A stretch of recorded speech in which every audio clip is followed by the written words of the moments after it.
김남준 목사님이라는 분이 쓴 책 제목 중에 자네 정말 그 길을 가려나라는 그런 제목의 책이 있습니다. 그것은 목회를 준비하는 신학생들을 염두에 두고 쓴 책인데요. 목회자로서의 부르심은 무엇인가? 그리고 목회자로서 무엇을 어떻게 준비해야 할 것인가? 그런 내용을 담고 있습니다. 저희가 신학대학원에 다닐 때에 저희 은사 가운데 한 분 교수님은 하나님의 부르심을 받고 이제 신학교를 진학하기 위해서 상담하러 오는 대부분의 그 사람들에게 늘 똑같은 말씀을 하셨는데요. 할 수만 있다면 피해 보시게 그렇게 했답니다. 앞으로 신학을 하고 목사가 되어 교회를 섬기겠습니다. 이렇게 마음에 도전이 되어서 결정하려고 하는데 교수님 조언을 부탁드립니다. 이렇게 온 학생들에게 자네 할 수만 있으면 피해 보시게, 피할 수 있을 때까지 피해 보라고 그렇게 권면을 하셨습니다. 왜 그렇게 했습니까? 목회가 정말 그렇게 만만한 것이 아니기 때문에 정말 어쩔 수 없어서 하나님이 불러서 당신을 목사로 세우면 그때 아멘 하시고, 정말 부르심이 확실하지 않은 상황에서 한번 그렇게 목회자 되어볼까, 그런 마음이 혹이라도 조금이라도 있으면 피할 수 있을 때까지 피해봐라. 목회자로 살아가는 것은 정말 만만치가 않습니다. 그런데 실상 목회자뿐이겠습니까? 목회자는 세상에서는 살지 않죠. 어떤 면에서는 교회 안에서만 삽니다. 그것도 믿는 성도들과만 상대합니다. 그런데도 그렇게 어렵다고 하는데 여러분은 세상에 이리 같은 사람들 속에 살아갑니다. 그러니까 여러분이 살아가는 게 더 힘들고 어렵습니다. 그래서 종종 제가 하는 말이 정말 세상의 이리 가운데서는 전혀 살아갈 수 없는 자들을 하나님은 목회자로 세우시는 게 아닌가. 그나마 성도들 사이에서 그들을 섬기며 살아갈 수 있도록. 그 교수님이 그런 말씀을 하실 때는 정말 목회자를 바라볼 때 마음이 아프고, 비록 자기의 자식은 아니지만은 그 길을 걷는 것이 보통 길이 아니기 때문에 말리는 것 같습니다. 그런데 저는 그 정도의 심정을 가지고 큰아들을 말려보지는 못했습니다. 본인이 가겠다고 해서 하나님께서 그렇게 부르셨다면, 너가 마음에 부르심의 소명이 확실하다면 세상에 그 어떤 직업을 가지고 살아가는 것보다 그 길이 가장 복된 길일 것이다. 그렇게 말을 해 주었습니다. 예수님께서도 지금 정말 어떤 심정으로 지금 제자들을 파송하고 있을까요? 12명의 제자를 3년 동안 훈련시켜서 제자로 파송하는 이 파송식이 오늘 우리가 계속해서 살펴보고 있는 마태복음 10장의 전체의 내용인데요. 그 예수님의 심정도 보통 심정이 아니었겠죠. 저 세상의 이리 가운데 양 같은 제자들을 보내실 때에 예수님의 심정이 어떠했을까요? 그래서 예수님은 10장 전체의 말씀을 통해서 가서 전해야 할 내용이 무엇인지를 먼저 소개를 하고, 또 갔을 때에 만나는 상황이 어떨 것이라고 미리 예견을 해 주고 계십니다. 그리고 오늘 본문에서는 마지막으로 이제 그들을 격려하는 말씀을 해 주심으로 제자 파송식을 이제 마치게 됩니다. 자, 그러면 오늘 그들을 격려한 이 권면의 말씀이 세 가지가 나오는데요. 그것을 한번 살펴보겠습니다.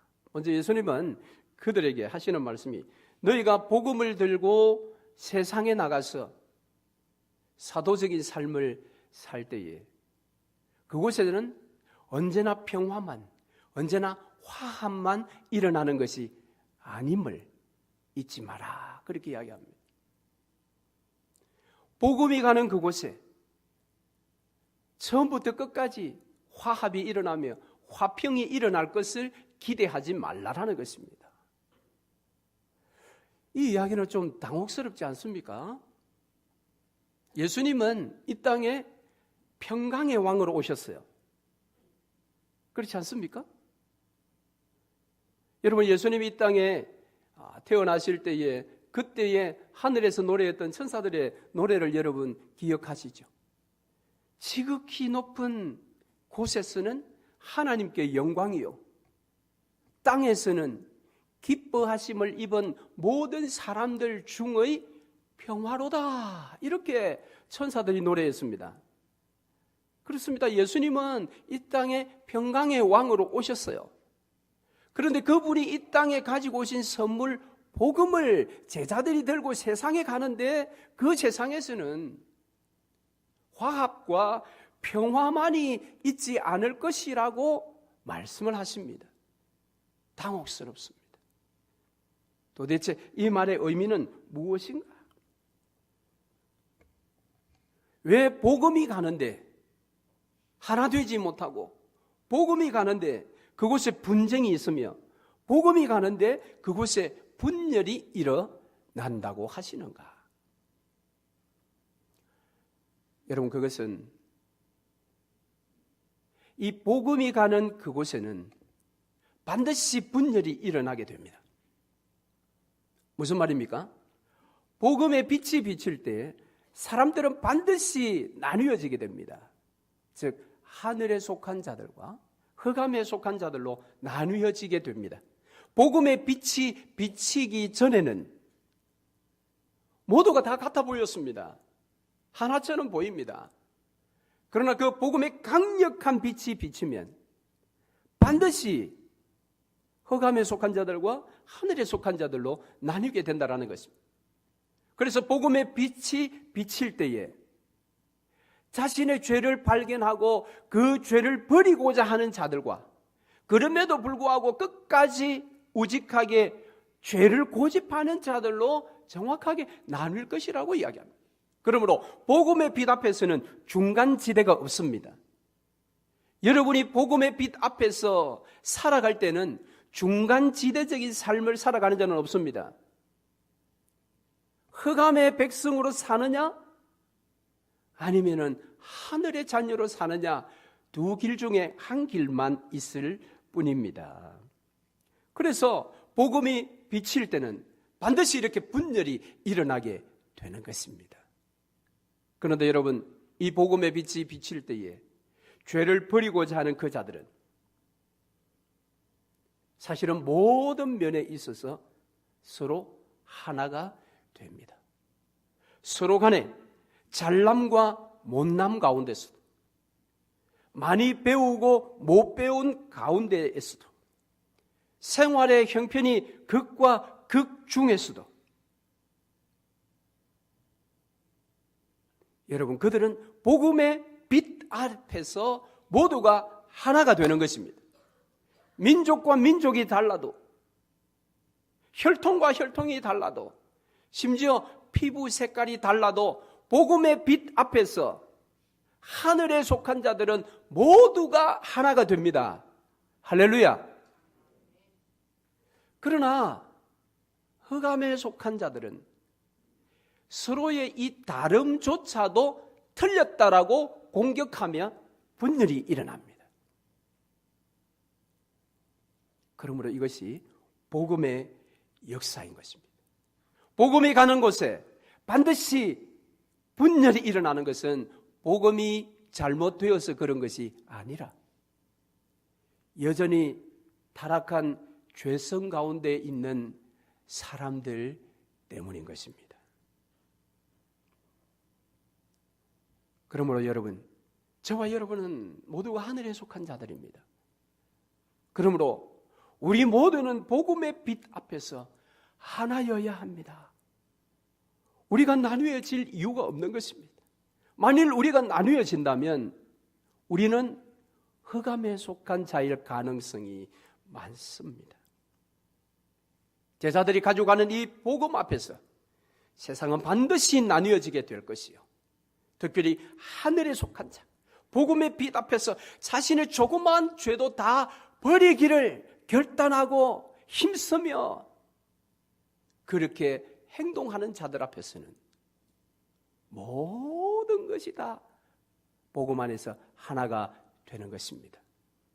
저와 여러분이 섬기는 우리 늘푸른 장로교회 안에서는 이와 같이 모든 다른 것이라 할지라도 주 안에서 하나 되는 역사가 일어나기를 주의 이름으로 축원합니다. 두 번째는 예수님께서 제자들에게 너희들이 복음 가지고 나아갈 때에 반드시 고난을 겪게 될 것이다라고 이야기합니다. 그런데 이 말씀은 제가 묵상해 보니까 너무 억울한 말씀이에요. 이 말씀을 받으려고 하니까 너무 억울해요. 왜 그렇습니까? 정말 세상에서 고난 받아야 할 사람은 누구입니까? 당연하게 고난을 겪어야 할 사람은 누굽니까? 말씀에 불순종하고 자기 뜻을 고집하고 그렇게 살아가는, 복음서에 나오는 그 비유 가운데 둘째 아들같이 자기 재산을 챙겨서 세상에 가서 허랑방탕하게 살다가 돼지가 먹는 그 음식 쥐염 열매를 먹는, 그러면서 집을 그리워하고 눈물을 흘리는 그런 고난을 겪는 것은 당연하지. 그래야 공평한 거 아니야?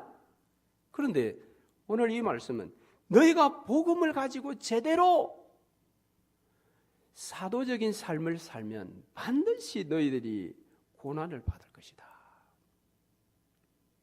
여러분 이 말씀에 전적으로 여러분 동의가 됩니까? 좀 억울하지 않습니까? 그렇게 살아가면 올 고난도 비켜가야 되지 않습니까? 고난이 오다가도 피해가야 되지 않습니까? 그런데 왜 그렇다고 예수님께서 말씀합니까? 그것은 이미 3년 동안 가르침의 핵심 내용이기도 합니다. 예수님께서 말씀하셨지요. 너희가 나를 따르려거든 자기 십자가를 지고 나를 따르라고 했습니다. 지고 가던 십자가 다 내팽개치고 빈손으로 나를 따르는 것이 아니라 지금까지 잊어버렸던, 지금까지 땅바닥에 놓아두었던 자기의 십자가를 다시 짊어지고 나를 따르라고 예수님께서 그렇게 가르치셨어요. 그렇기 때문에 그 길이 여러분 우리가 기대하는 그런 꽃길이 아닙니다. 그 길은 가시밭길입니다. 그런데 문제는 그 길을 우리에게 이미 가르쳐 주셨다라는 것입니다. 가르쳐 주셨다라는 거예요. 그러므로 여러분 제자의 삶을 살아가면서 만나는 고난 앞에서 하나님 앞에 투정하지 마십시오.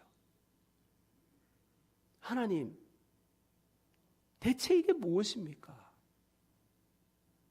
아니 내가 좀 예수 잘 믿어보겠다는데, 내가 좀 말씀 따라 살아보겠다는데, 아니 하나님 왜 이렇게 하십니까?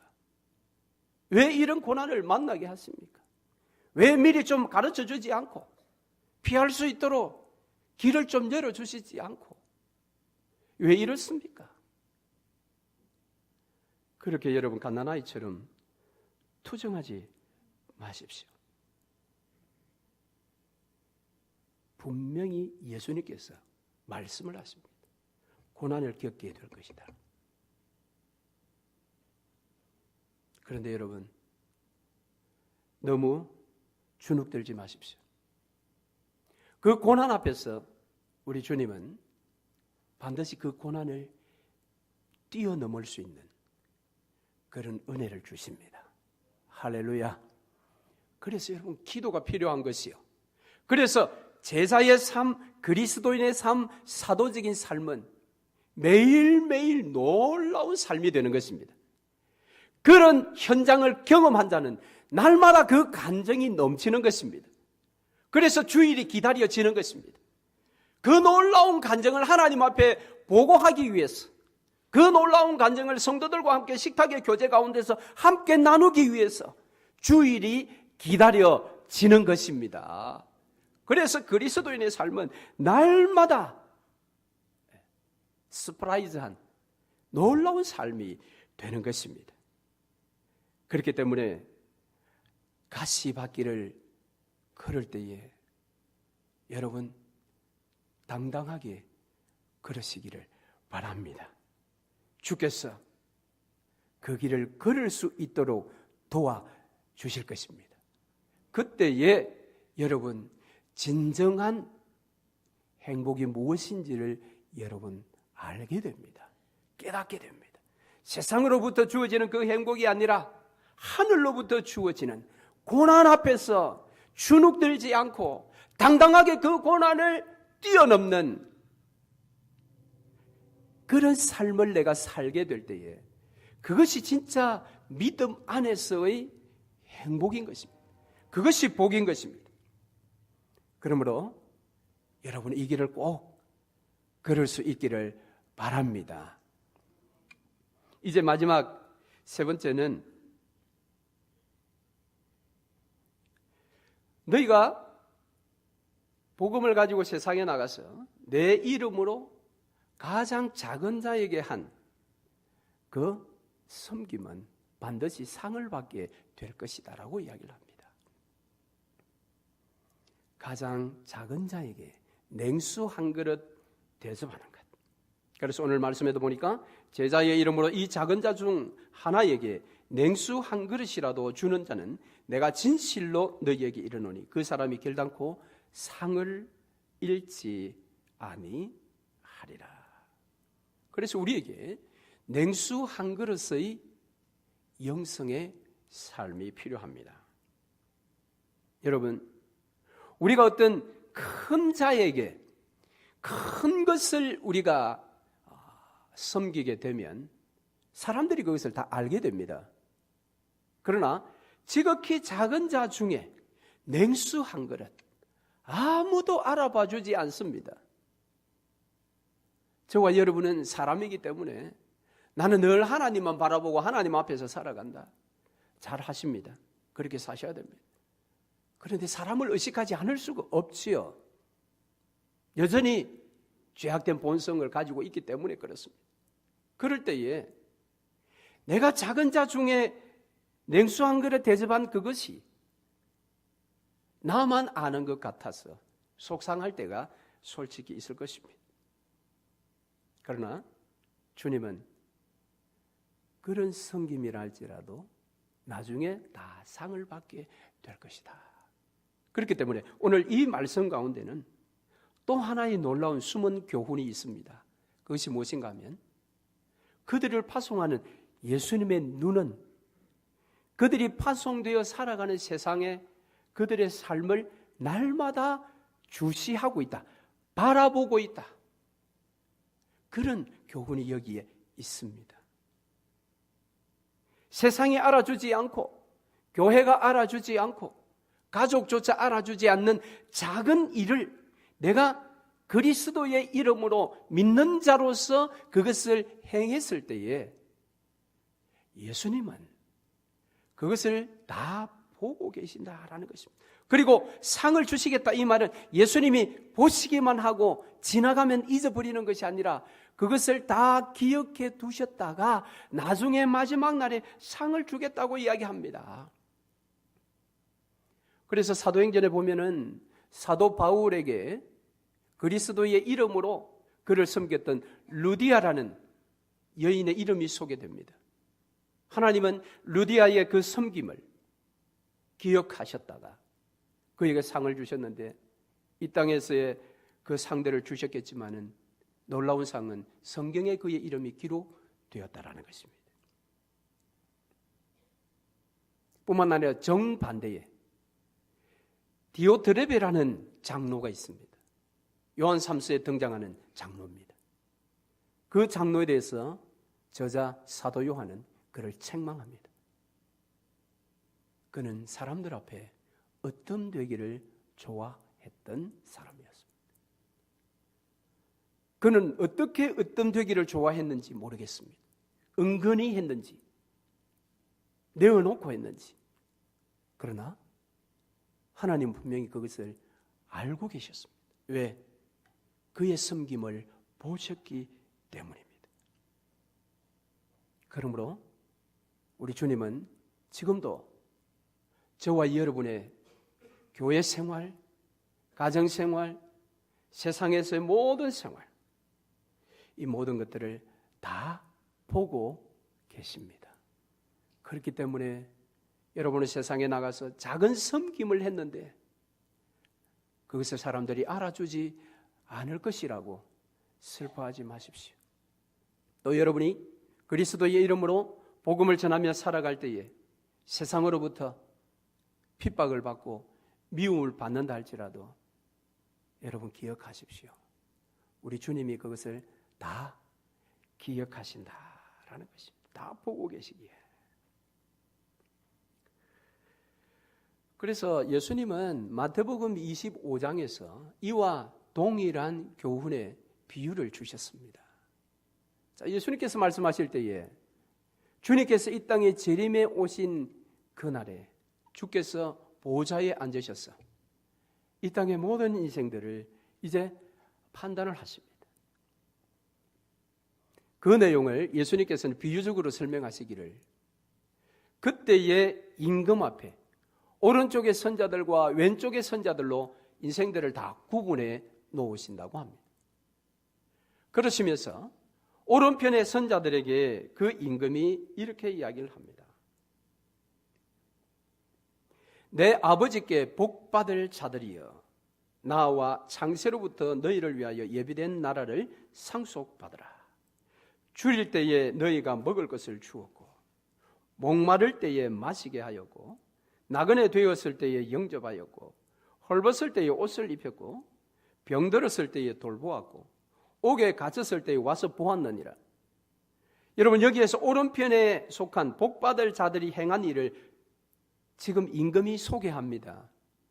그들이 이 땅에서 살아갈 때 했던 일들입니다.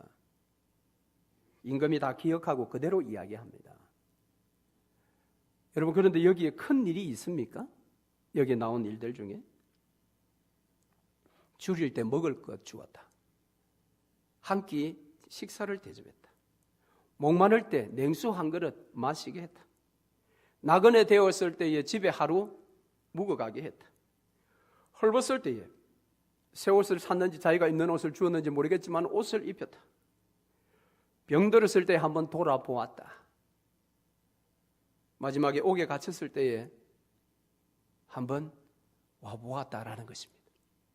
정말 이건 보잘것없는 일 아니겠습니까? 그런데 이것조차 다 기억하시고 그들에게 복받을 자들이여. 심지어 이 일에 대해서 이 복받을 자 오른편에 있는 양과 같은 자들이 그 임금에게 무엇이라고 이야기합니까? 주여 우리가 어느 때에 먹을 걸 드렸고 마실 걸 드리고 옷을 드렸으며 언제 우리가 돌아보고 언제 우리가 감옥에 갔습니까? 이렇게 되묻습니다. 즉 이 사람들조차 이건 너무 작은 일이라 자기들도 잊어버린 일인데 하나님은 잊지 않으셨습니다. 얼마나 놀랍습니까, 여러분? 하나님은 지금도 저와 여러분이 하는 지극히 작은 일, 그리스도의 이름으로 믿는 자의 마음으로 행한 그 모든 일들을 다 보고 계시고 그분의 기억의 책에 다 기록해 두십니다. 그리고 마지막 날 우리가 주님 앞에 섰을 때에 그 책을 낭독하며 우리에게 아버지께 복받을 자여 그렇게 부르실 것입니다. 그런데 왼편에 있는 염소 같은 사람들에게는 무엇이라고 이야기합니까? 그 임금은 이렇게 이야기합니다. 이르시되 저주를 받은 자들아 나를 떠나 마귀와 그 사자들을 위하여 예비된 영원한 불에 들어가라. 저주를 받은 자들아. 이제 앞으로 저주 받을 겁니다. 마귀와 그 사자들을 위하여 예비된 영원한 불못에 들어가니까. 그런데 저주를 받은 자들아라고 이야기합니다. 앞으로 받을 자들이기도 하지만 이미 받았다는 거예요. 어떻게? 이 땅에서 그들은 그리스도의 이름으로 아무것도 행하지 않은 것입니다. 그것이 저주를 받은 삶입니다. 그런데 놀라운 것은 이렇게 임금이 그들이 왜 저주를 받았는지, 앞으로 받게 될 것인지 그 증거를 대자 이들도 똑같은 부름으로 이야기를 합니다. 주여, 우리가 어느 때에 그런 일을 안 했습니까? 이렇게 묻습니다. 양쪽 다 오른편도 왼편도 다 주여라고 부르고 있습니다. 그런데 신기한 것은 오른편에 있는 자들은 그 모든 일들을 다 잊어버렸는데 언제 우리가 했지요? 라고 하는데 왼편에 있는 자는 언제 우리가 안 했습니까? 이 사람들 다 기억하고 있다라는 겁니다. 그런데 그 일들이 임금이 원하는 일이 아니었습니다. 일의 내용이 그렇지 않다라기보다는 의도가 자기를 위한 것이고 자기의 뜻을 고집하는 것이고 그런 일을 했겠지요. 그런데 그들은 그것을 그 보좌 앞에 나아갈 때까지 기억하고 있었습니다. 그러나 하나님은 인정치 않았던 것입니다.